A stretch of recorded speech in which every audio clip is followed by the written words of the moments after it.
नमस्कार। आज की लर्निंग में हम लोग जानने वाले हैं। कंपनी का नाम है ज़ी मीडिया और इसका क्या मार्केट पोटेंशियल्स हैं, मार्केट क्या लेके आती है इसके पीछे और ये क्या सोचती है मार्केट इसके लिए और कंपनी क्या-क्या करती नज़र आती है, इसी पर चर्चा करने वाले हैं, जहाँ पे लेटेस्ट अपडेट की तरफ ध्यान देने का प्रयास करेंगे। लेटेस्ट अपडेट क्या निकल के आता है, उसमें एक नज़र डालने का प्रयास करते हैं। तो इसका ज़ी मीडिया, जियो न्यूज़ इंडिया ओपन नहीं होता है क्या? ऐसा क्या इश्यू है? सर रीइश्यू का इशू देखने को मिला है पहली पहली दफ़ा। दूसरी दफ़ा ये मिला कि यहाँ पे कंपनी लगातार कुछ न कुछ कंपनी को एक कंपनी बनाती नज़र आती है। नई कंपनी उन्होंने एक्वायर कह सकते हैं कि कंपनी बनाई है। किस चीज़ के लिए? एआई के लिए। जो कि आजकल एआई का ज़माना है, हो सकता है सारे के सारे एआई के बेसिस पे कामकाज करती नज़र आए। उसी में इसके बाद एक लेटेस्ट ये था जिसके पास एक पिटीशंस था, उसको भी चर्चा करने का प्रयास करेंगे टेलीकॉम डिस्प्यूट को लेकर के। इसके बाद देखा गया कि इसकी चार्ट को क्या दर्शाती नज़र आती है। चार्ट फ़िलहाल क्या किस लेवल पे कामकाज करती नज़र आती है, जहाँ पे लगातार स्टॉक गिरती थी वहाँ पे स्टॉक में सस्टेन करती नज़र आती है कुछ दिनों से। उसके बाद और क्या दर्शाता है इसका एज एन परफॉर्मेंस हम समझने का प्रयास करेंगे। स्टॉक की प्राइस बहुत बड़ी नहीं देखने को मिली। अ, चाहे बीएससी और एनएससी पे दोनों में थोड़ा सा प्राइस का डिफरेंस होता है, इसलिए देखा गया कि 15 रुपये के आसपास में नियरली प्राइस मान लूँ इसका करंट मार्केट प्राइस। तो फिलहाल तो मैं आपको बताऊँ, मैं करंट मार्केट प्राइस में कोई बात ही नहीं करूँगा। Sorry for this. Basically current जो प्राइस है ना, वो तीन फैक्टर से बनती है। तीन फैक्टर में पहला होता है फंडामेंटल, दूसरा होता है टेक्निकल, तीसरा होता है सेंटिमेंटल। इन तीनों फैक्टर को समझ गए तो ये मार्केट की प्राइस आपको समझ आ जाती है, नॉर्मली समझ आ जाती है। सबसे पहले हम जानने का प्रयास करते हैं इसके बारे में, जो कि फंडामेंटल प्राइस है। फंडामेंटल प्राइस में बुक वैल्यू कहती है 4 रुपये 63 पैसा। इसकी जो एसेट्स वैल्यूशन की तरफ देखा, अंडरलाइनिंग एसेट्स वैल्यूशन की तरफ देखा जाए तो कुछ ऐसा वैल्यूशन निकल के आता ही नहीं है। अर्थात इनका साथ लगता है लॉस मेकिंग कंपनी चल रही है, ऐसा यहीं से देखने को मिलती है। इसका ये नहीं है, साथ में स्टॉक की पी देखने को नहीं मिलती है। अब पी क्यों नहीं देखने को मिलता? क्या इसका अर्निंग पर शेयर नहीं है? तो यहाँ पे देखा जा सकता है अर्निंग पर शेयर क्या है, नेगेटिव में है। इसीलिए नेगेटिव की वजह से क्या हुआ, इनका ये देखने को नहीं मिल रहा। ये देखें तो नहीं, फिर नेगेटिव हो जाएगा, तो उसके वजह से ये काफ़ी आकलन करके निकल के आ सकती है। आते हैं दूसरी तरफ, और दूसरी पहलू ये है जो यहाँ पे एक नज़र डालें हम प्रमोटर हैंड में, तो प्रमोटर लगातार यहाँ से एक बिकवाली करके निकल गई यहाँ से। अब बिकवाली का प्रेशर क्या था क्या नहीं था उसके बारे में देखेंगे। तो अभी प्रमोटर के पास कुछ होल्डिंग है नहीं। इसके बाद देखा गया तो कंपनी में प्लेस कुछ किया नहीं, क्योंकि कंपनी का प्रमोटर नहीं है तो प्लेस क्या करेगा। लेकिन डेट से गुणे रेशियो देखा जाए तो काफ़ी अभी भी ज़्यादा देखने को मिला, 0.85 परसेंट के आसपास देखने को मिला है। उसके बाद देखें तो करंट रेशियो भी थोड़ा सा कम है, उससे थोड़ा सा तो कम देखने को मिला, 0.47% के आसपास निकल के आती है। अब इसके तरफ इंडस्ट्रियल पोटेंशियल की तरफ हम इस कंपनी को आकलन करेंगे नहीं, क्योंकि इसका कुछ है नहीं। आर नेगेटिव में है और आर भी नेगेटिव है। फेस वैल्यू भी है 1 रुपये का, और डिविडेंड का कोई रिकॉर्ड डेटा है नहीं। हमने 3 स्पेशल्स लिया है, और 3 स्पेशल कैटेगरी में क्या लिया पता है? हमने 3 स्पेशल में लिया है। एक तो ए आर बेसिस पे, सेल्स के बेसिस पे ए आर क्या है पहली। दूसरा, जो प्रॉफिट क्या है किसके बेसिस पे? एआर के बेसिस पे। एआर के बेसिस पे प्रॉफिट क्या निकल के आती है। और एक है हमने डेटर्स डे को लेके लिया, क्योंकि कितने दिन में इनके पास डेटर्स पैसे देते हैं। तो यहाँ पे देखने को ये मिली, जो ए आर वर्सेस सेल्स की तरफ देखें तो निकल के ये आती है, जो ए आर करीब 32% के आसपास में है मार्केट में इनकी। प्रॉफिट की तरफ देखें तो प्रॉफिट के बेसिस पे ए आर का नज़र डालें तो ये निकल के आती है, जो ए आर है वो निगेटिव क्यों दिख रहा है, निगेटिव 2% से ज़्यादा का। उसका भी हम एक बार वेरीफाई करने का प्रयास करेंगे। और इनका नियरली 4 महीने में पैसा देता है, तो क्या पोटेंशियल है इसको लेकर के। तो चलिए, इनकॉर्पोरेटेड हुआ था 1999 में। कंपनी बहुत ताजी तरोजा कंपनी थी। और in the media, Zee media corporation in the news publishing and the broadcasting, जो कि बिजनेस है उसमें कामकाज करती नज़र आई। यहाँ पे हमने वेबसाइट जो ओपन किया, वेबसाइट इसका क्यों नहीं खुला मुझे नहीं पता, वेबसाइट उनका क्यों ओपन नहीं हो रहा है। यदि हम जी मीडिया का खोलने का प्रयास करें तो क्या निकल के आती है? जी मीडिया में निकल के आते हैं, जी मीडिया कॉर्पोरेशन लिमिटेड की वेबसाइट तो ओपन होती है, यहाँ पे सर्च होती है, तो ये जी मीडिया का निकल के कहती है इंडिया लार्जेस्ट न्यूज नेटवर्क। और ये कहती है India India largest news network. और एक है टीवी उधर है नेटवर्क 18, वो भी कहती है हम तो 18 बराबर 1 है। तो कौन किसमें कितना भारी है, कौन इसको देता है मुझे नहीं पता, कौन नंबर 1 कहता है, कौन लार्जेस्ट कहता है, कौन सबसे बड़ा कहता है, कौन पोजीशन देता है, ये मुझे नहीं पता।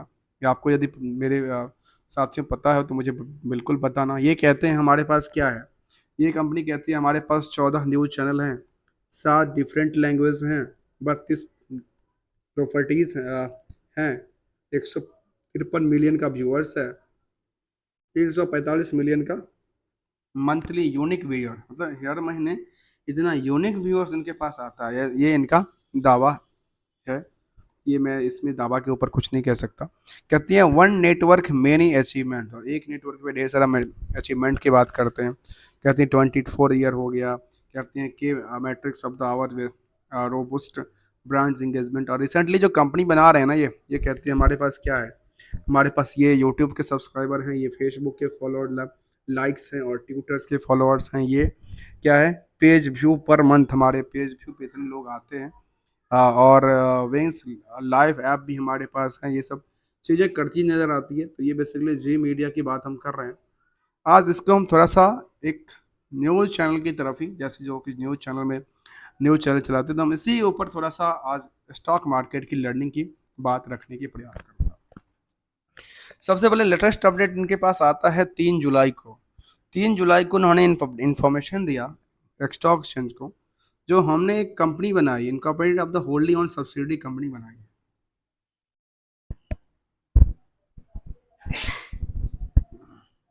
होल्डली ऑन सब्सिडरी कंपनी बनाई है, चलिए अच्छी बात है, अर्थात इसकी बिजनेस इंक्रीज करती नजर आएगी ना। यदि होल्डली ऑन सब्सिडरी होना तो कुछ ना कुछ तो मार्केट में इसका पोटेंशियल लेके आई होगी। कंपनी कहती है हम क्या करने वाले हैं, कंपनी कहती है business of the main stream media through hyper local app by intelligently driven artificial intelligent, AI के बेस पे ये इस मीडिया के क्षेत्र में एक कामयाब बनना चाह रहे हैं। इसीलिए इन्होंने एक होल्डिंग ऑन सब्सिडी बनाई है, और जिसका कंपनी का नाम इन्होंने रखा है पीन्स पीनेवस डिजिटल प्राइवेट लिमिटेड। 3 जुलाई को इनका जन्म हो गया, चलिए अच्छी बात है, कंपनी ने इन्फॉर्मेशन दे दिया। अब हम इसकी तरफ चलने का प्रयास करते हैं, किसका, इसके फंडामेंटली में थोड़ा सा प्रॉफिट की तरफ। सेंटीमेंटल को हमने लसिस्ट सेंटीमेंटल को देख लिया, उससे पहले एक नज़र डालते हैं पीयर्स की तरफ, क्योंकि पीयर्स को कंपेयर करना बड़ा ज़रूरी होता है, क्योंकि पीयर्स में ये देखना ज़रूरी है जो किसका परफॉर्मेंस किस लेवल पे कैसा निकल के आता है वो दर्शाता है। इस पीयर्स में जो पी देखा जाए 42.15 के आसपास है, उसमें पी किसका निकल के आता है, उसमें कि टोटल 36 कंपनियों का लिस्ट बना रखा है, उसमें से देखा गया कि नियरली सबसे कम किसका, यहाँ पे सबसे कम ऊपर सन टीवी का देखने को मिलता है, पी करीब 16 के आसपास है। और इसके स्टॉक में क्या है, अभी मार्केट और पोटेंशियल इसके बेसिस पे हो सकता नज़र आता है। जबकि डेट्स की तरफ ध्यान दें तो डेट्स में सबसे कम है जो कि डेट्स फ्री है सन टीवी। उसके बाद एक और है सारेगामा टीवी जो कि इंडिया, इसका भी डेट्स फ्री है, लेकिन इसका महंगाई बहुत ज़्यादा है। और उसके बाद देखा गया एक और है जिसका नाम है जी इंटरटेनमेंट। मुझे लगता है जी इंटरटेनमेंट और ये सब एक ही ग्रुप का है, या जी मीडिया और ये कुछ अलग अलग है, उसको भी एक समझने का प्रयास करेंगे किसी एक कंपनी को एनुअल रिपोर्ट से, वहाँ पे क्या क्या सब्सिडरी इनके पास है, कौन सी कंपनी लिस्टेड है, जी ग्रुप के अंदर कौन कौन सी कंपनी है, उसमें क्या हुआ एक्सपेक्टेशन। तो इसमें एक लेटेस्ट अपडेट और दूँ, जहाँ पे हमने कभी सर्च कर रहे थे, उसमें अभी मई का डेटा था, और मई के डेटा में एक इन्होंने क्या किया था, डिस्प्यूट हुआ था, टेलीकॉम डिस्प्यूट सेटलमेंट हुआ था, सेटलमेंट एंड अपील अपलेट्स में गया था। उसमें जिनको उन्होंने रखा था दोनों के दोनों काउंसिल यहाँ से अपनी निकल गए, मतलब उन्होंने हेयरिंग के लिए नहीं कहा। कहते हैं case taken up, learn counsel for the both side are present हुआ, request for the adjustment on the ground that the learned counsel for the petitioner as well as the learner counsel for the respondent are not in a situation to continue as the counsel for these party। इन्होंने clear कह दिया, जो council पे तो गए दोनों party, लेकिन पार्टियों ने इनका जो कहते हैं लीगल स्ट्रीम थी, उन्होंने इन केस को डिफाइन करने से मना कर दिया। अब आखिर क्या था क्या नहीं था, दोनों ने कह दिया हम तो अब कहते हैं to continue, to are not in the situation to continue the council of the these parties, हम इस पार्टीज को कंटिन्यू नहीं कर सकते। अब क्या ये पैसा नहीं देते हैं या क्या था नहीं था मुझे नहीं पता, ये तो वो बेहतर जानते होंगे। तो चलिए हम थोड़ा सा पार्ट ऑफ को लेते हैं और पार्ट ऑफ में प्रॉफिट क्वार्टरली की तरफ चलने का प्रयास करते हैं। तो क्या करती है कंपनी, कंपनी का जो लेटेस्ट क्वार्टरली डेटा था वो देखने को ये मिला 170 करोड़ से लेकर 178 करोड़ तक, मतलब क्वार्टर ऑफ क्वार्टर तो इनका इंक्रीज करती नजर आती है। ठीक है, दूसरी तरफ देखा गया कि इसका और क्या पोटेंशियल है, इसका ऑपरेटिंग प्रॉफिट करीब 14-15% के आसपास है, कई बार गिरावट भी देखने को मिला। जो प्रॉफिट होना चाहिए कंपनी को, इतनी बड़ी साम्राज्य चलाते हैं और इस पैसे को करते क्या है वो नहीं पता। तो कंपनी ऑलमोस्ट लॉस में चली गई, और लॉस में थोड़ा बहुत नहीं, एक क्वार्टर में 30 करोड़, उससे पहले 35 करोड़, उससे पहले 25 करोड़, मतलब हर क्वार्टर ऑफ क्वार्टर, यदि मान लेते हैं एक क्वार्टर में इतना काफ़ी खर्च कर दिया, अगले क्वार्टर के लिए क्या होगा, तो मतलब हर क्वार्टर में ही इन्होंने खर्च इतना ज़्यादा किया, तो इनका क्या हुआ, लॉस चला गया 6 करोड़ 35। अभी लॉस वाला पैसा आया कहाँ से, लॉस वाला पैसा पता है कहाँ से, या तो लोन लिया होगा या कुछ ऐसा एक्टिविटी होगा जहाँ से पैसा उनके पास होगा, या रिजर्व एंड सरप्लस उन्होंने माइनस कर दिया होगा, यही बात, जो उनके पास रिजर्व होगा उनको उन्होंने एडजस्टमेंट करके कम कर दिया, ये बात है। तो क्वार्टरली डेटा ये कहती है, ईयरली डेटा कहती है जो नियरली 638 करोड़ तक का इनका टोटल ईयरली सेल्स रहा, जो कि पिछले साल से लगातार, पिछले 2 साल से गिरावट में, देख 22 में अच्छा खासा था, 23 में अच्छा खासा था, और यहाँ पे आके गिरावट आ गई। इसके बाद क्या कहती है, इसके बाद कहती है नियरली एक साल में 98 करोड़, 100 करोड़ ही मान दो ना, 100 करोड़ का नुकसान हो गया, कंपनी 100 करोड़ कहाँ से लेके आएगी। कंपनी का जो पहले का प्रॉफिट बचा हुआ है ना रिजर्व के अंदर, जो प्रॉफिट उन्होंने बांटा नहीं, वही प्रॉफिट को यहाँ से एडजस्ट कर दिए होंगे। उसके बाद हम देखेंगे क्या रिजर्व में कितने का फर्क पड़ा है, वो भी हम एक नज़र डालने का प्रयास करते हैं। पहली दफ़ा हम वही करते हैं, 98 करोड़ का इसमें लॉस हुआ, तो रिजर्व का क्या स्टेटस रहा उसमें देखते हैं, रिजर्व क्या था। तो 284 करोड़ में क्या हुआ, इस साल में आकर के 270 करोड़ हो गया, मतलब रिजर्व क्या हुआ, लगातार जो बीच में इंक्रीज किया था 500 करोड़ तक रिजर्व था, उसके बाद लगातार फिर गिरावट वाली, मतलब इसी जो लॉस हुआ वो रिजर्व वाले से एडजस्ट करते गए।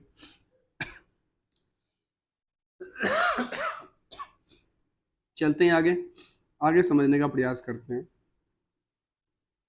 इन्वेस्टमेंट पार्ट को। इन्वेस्टमेंट पार्ट के लिए मैंने एक बड़ा सा अच्छा सा चार्ट लिया, और चार्ट में ये कहा जो ये कंपनी 100% किसके पास है, 100% पब्लिक होल्ड कर रही है। पब्लिक में क्या होल्ड कर रही है, कौन ऐसे बिग बड़े लोग हैं इसके अंदर जो ऑलमोस्ट इस कंपनी को टेक ओवर कर रहे हैं, या इस दिशा में चलें तो निकल के ये आती है, जो कंपनी के जो शेयर होल्डर रहे उसमें शेयर होल्डर में हुआ क्या, ईयरली बेसिस में शेयर होल्डर काफ़ी अच्छे थे, 2017 में, 18 में, 19 में, 20 में, मतलब उसके बाद क्या हुआ, शेयर होल्डर ने लगातार यहाँ पे देखने को मिला कि बिकवाली, लगातार बिकवाली करते करते आज 24 के अंदर इसमें कुछ भी नहीं रहा, सब के सब कहाँ शिफ्ट कर गया, पब्लिक के पास शिफ्ट कर गया, कोई भी डीआई नहीं, कोई भी एफआई नहीं, यहाँ पे कोई भी, हाँ एफआई की बात करूँ तो एफआई है 8% के आसपास, कोई डीआई नहीं है इस कंपनी में, डीआई नहीं है, तो पब्लिक क्या सोचते हैं इस कंपनी में, पब्लिक में देखा गया कुछ बड़े इसी इंडस्ट्रीज के हैं, जो कि मिलोनस मीडिया करती है, जिनके पास 24% की होल्डिंग है, और वो 24% की होल्डिंग बनाई है, housing development financial HDFC limited, जिनके पास पोजिशन था लेकिन फिलहाल नहीं है, HSTCI फाइनेंस लिमिटेड, जिनके पास 4% की होल्डिंग है, केया बिमल के पास 3% की, मतलब कुछ लोगों के पास है कुछ लोगों के पास नहीं, आखिर में आखिर कंपनी का गया कहाँ, कंपनी हुआ क्या, लोक प्रकाशन लिमिटेड के पास भी कुछ होल्डिंग देखने को मिली थी, जो प्रकाशन के पास कितनी होल्डिंग देखने को मिली है, नियरली 1% के आसपास होल्डिंग देखने को मिली।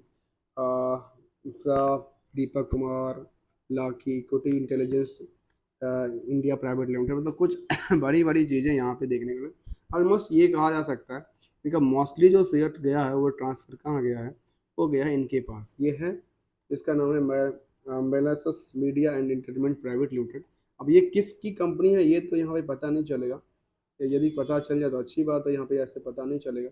फिर ये कंपनी किसकी है, कहाँ पे काम काज करती नज़र आती है, किस ग्रुप की कंपनियाँ हैं जिनके पास सबसे ज़्यादा यहाँ पे पोजीशन देखने को मिला है।